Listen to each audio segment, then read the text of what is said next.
Hello, I'm Debbie Arnold, and I've got rid of Debbie McGee and Dee Anderson. So I'm here on my own to tell you we have the most fantastic show, and I didn't want to share it with anybody else.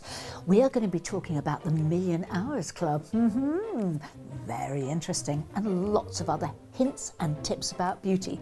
So enjoy this episode of Beauty Investigates.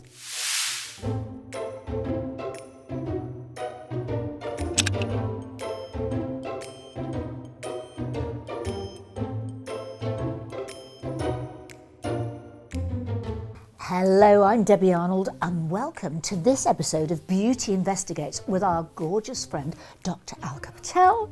Now, Alka has brought in some special guests and it just so happens that they're two of my very closest friends, Bob and Becky. Alka, what have you been doing with these guys? All will be revealed, all will be revealed. So how did it all start? What is the journey that these guys are on with you? Well, they made a decision, first of all, Yes.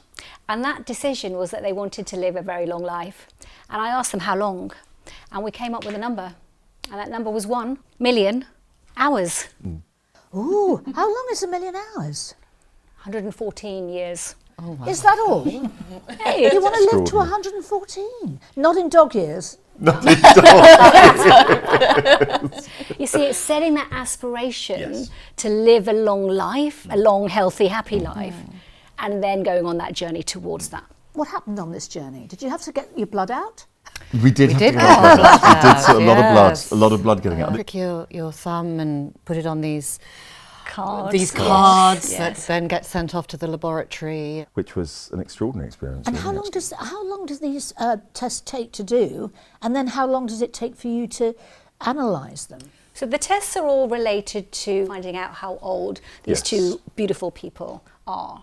So not their chronological age, which of course they both know, Yes. because it's in their passport, their birth certificates, but the age of their cells. And that's super important, really, in order to kind of map your trajectory for your health span, Yes. for your lifespan, how long you want to live, how healthy those years are. So that was the first test, is that was the test that they did with their finger prick with the blood.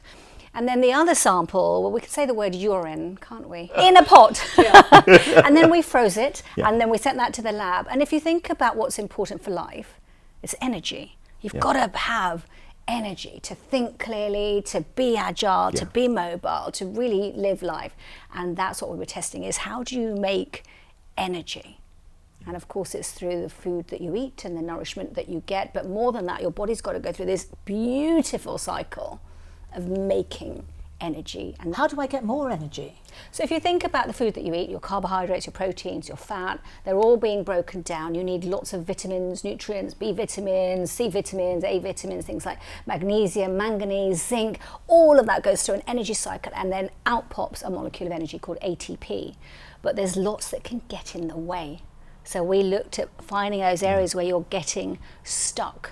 It's all about our lives. My mother died when I was 12, so obviously that was the first big point in my life where something had happened to me.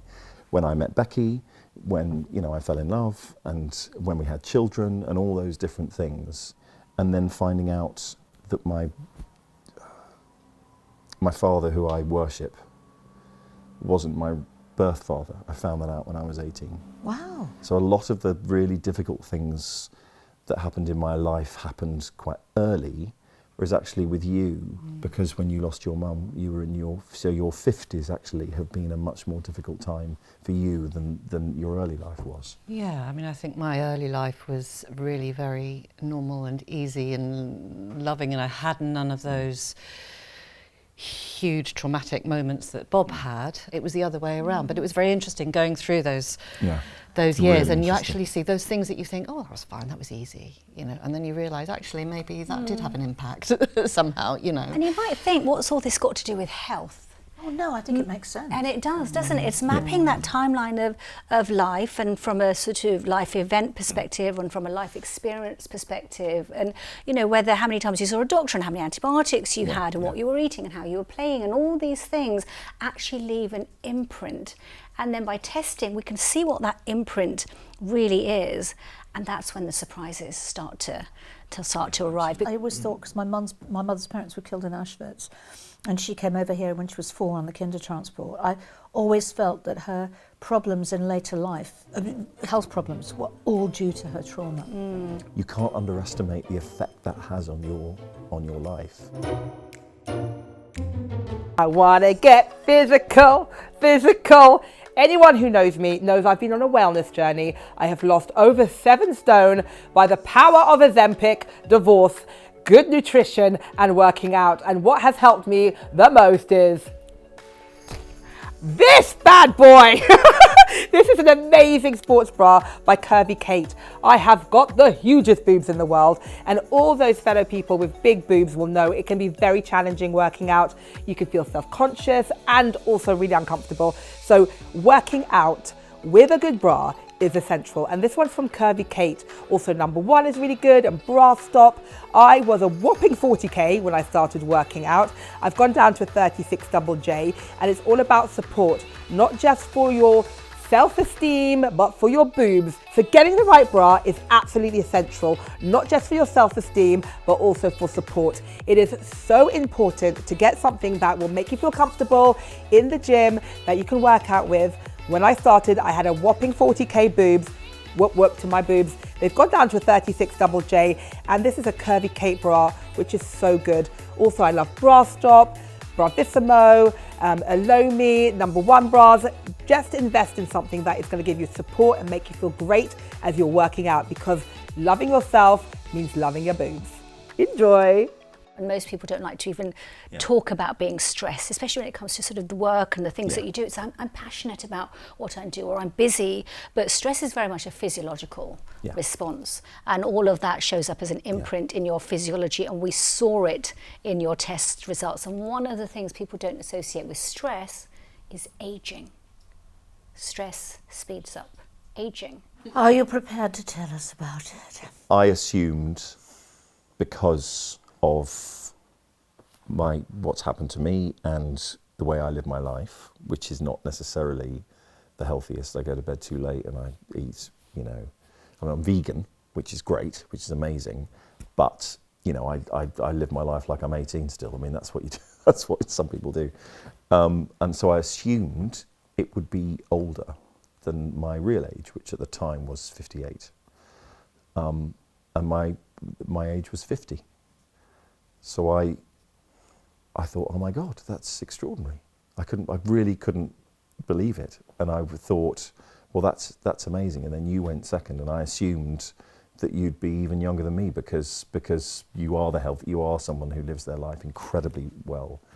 Well, I was, at the time of taking the test, I was 57, and it came out as 69, which was a huge shock, really, because I have always been healthy. I've always lived my life in a healthy way. I've always exercised. I've always been careful about what I eat.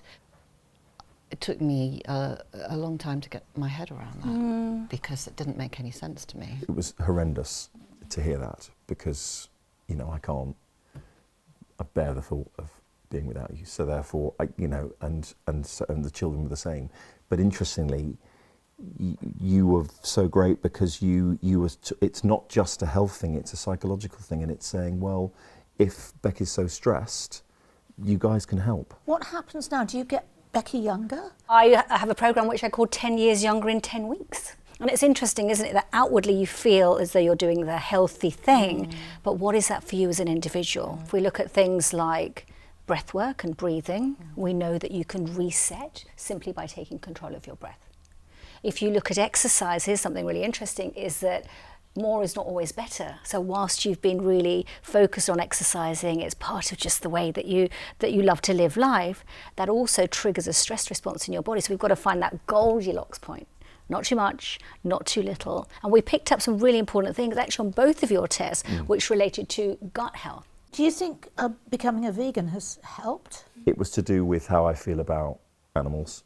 I love animals, and I can now look them in the eye and say, whatever you do, I don't eat you, I don't eat you, I don't eat your friends. Stress-wise, it probably did help me because I was doing it for all sorts of other reasons as well as just health. Even though you've had trauma in your life, which I never have, you are such a sort of, you manage to keep on an even keel, and not that I don't. I'm not a You're not, you know, an up no, and down you're sort of not at person all. either. But you hold but I it- do you hold a lot worry in. much more. You don't. You're not a worrier. And that's what I love about both of you doing this together, Yeah. is that sort of shared joint responsibility Yes. to also look after each other. We are incredibly close, I would say, and I think being together has been, through all of this, has been amazing.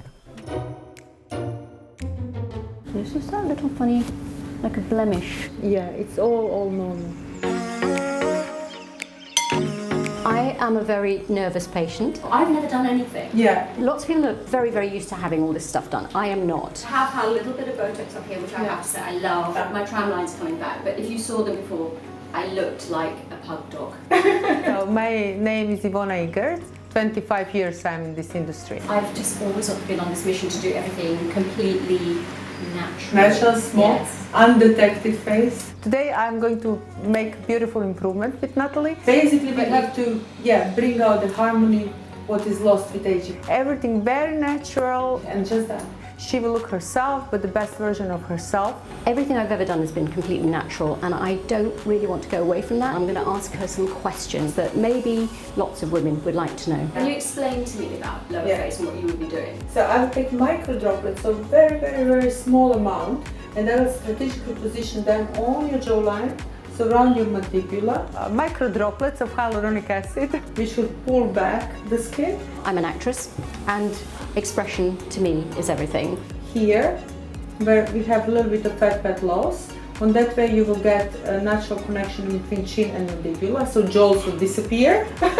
Tighten her jawline, lift up around her mid-face. It's there to plump your skin, to hydrate your skin, and after 9 to 12 months, we can't stop the ticking clock, but we can improve. Get rid of her marionette line, improve vertical bands on her neck. But my skin is so paper thin, like my grandmother's. Yeah, that doesn't matter. And also improve frowning on the upper facial third. So are you saying this is something you have to have done every 6 to 9 months? No, I think you should have little tweaks every 4 months, but tiny tweaks, if you want to have your results always the same. Similar to Angelina Jolie, she always looks the same. I hope she will trust me. Totally natural, there's no... Totally natural. And that's a good question, because there are a lot of people out there who are not even asking that. But I think it's great that the patients ask, you know, what you're doing and how the protocol is going to look like and what you're actually injecting. It's very important. The technique which is tackling all of your layers, skin layers, and that way you will be looking natural when you smile, when you talk, everything is Okay, so I'm not going to be kind of... No, you will not be fluffed okay. or tight I or... can still blow up my candles. Yeah. I am aging, it's natural, and I want to look as natural as I can and as good as I can as that happens. I don't know, I think it's a chemistry between patient and the doctor as well, and I'm quite confident that she will like the result. So I will bring hydration under her skin and a little lift. Natalie is such a beautiful woman, and I want her just to look herself and very, very rejuvenated.